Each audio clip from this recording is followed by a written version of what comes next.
Only 6% of people affected with COVID need hospitalization. If our country needs to deal with only this 6%, our death rate would be far below what it is today, and medical care would be available for those who need it. Let's look at the 94% who are affected with COVID and what is their best option. You are tested positive and you have either no symptoms or very mild symptoms, like a cold, cough, fever, body pains, weakness. This means that your immunity is working well against the virus and keeping it under control. And in a matter of 1 week to 10 days, all these symptoms will settle down. You may develop a loss of smell and taste along the way, but you will recover without any complication with simple over-the-counter medications like Dolo 650, home remedies, Ayurveda and homeopathy. Be in constant telephonic touch with your family doctor. Keep him informed on a daily basis. I have treated over 1300 people this way successfully. I strongly believe that over 94% of the people affected with COVID can be treated this way. Where are we going wrong?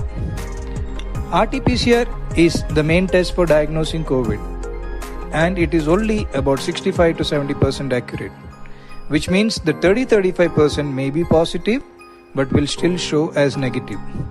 Not testing for COVID. Let us assume that every cold, cough, fever that happens to us now is COVID. We isolate ourselves and follow the rules which are laid down by the government, and we treat it as I have advised above and be done with it in a week or 10 days time. Testing for COVID. Once you are tested positive for COVID, you follow the above line of treatment and be done with it in 1 week to 10 days time. But this is possible only in 10% of those who have tested positive. Let me explain what happens to the rest 90% who are tested positive. Panic. With the second wave hitting us hard and the fear surrounding it, the moment you are tested positive, all hell breaks loose. You are flooded with advice from relatives, friends, colleagues, each one telling you their experiences and all the gory details from the news and the social media, and you get scared. You hardly have any symptoms, but the moment you know you are positive and you hear all their advice, you start to panic. When you panic, your breathing pattern changes. You breathe shallow, and in doing so, you pull carbon dioxide in your lungs and you begin to feel breathless. You are told that the lungs are getting affected, but the fact is that your anxiety is what is causing your breathlessness. Now you are asked to do the following investigations: a D-dimer, a C-reactive protein and a CT scan of the chest. A D-dimer. Elevated levels of D-dimer are associated with any inflammation and any disease activity. It is only when the levels are extremely high it indicates a clotting problem. C-reactive protein. A high level of C-reactive protein in the blood is a marker of any inflammation. It can be caused by a wide variety of conditions.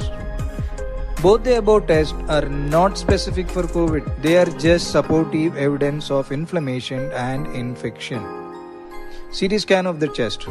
More than 80% of the COVID patients show ground glass appearance in their CT scan. The moment you see the report, everyone says that your lungs are involved and you are in trouble. But that's not true.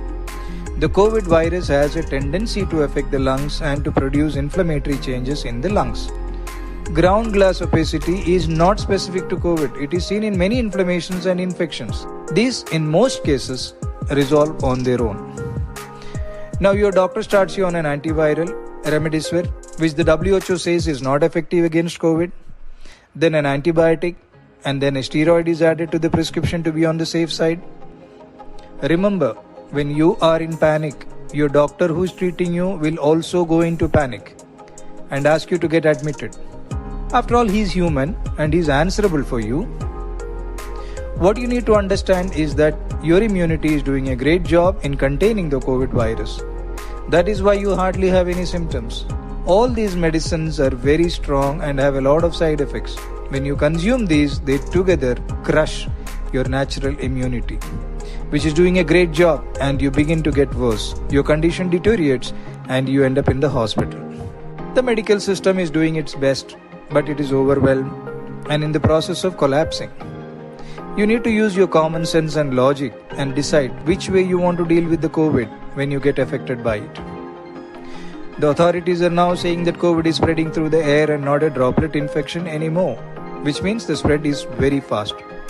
The way the second wave is hitting us, the chances are that most of us at some time or the other is going to get affected by the COVID. And by then, we need to be ready with our choice.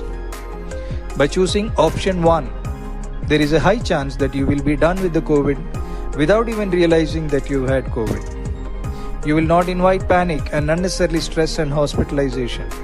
You will not unnecessarily block hospital beds and leave them to the 6% who truly needs them. The choice is yours. Take care.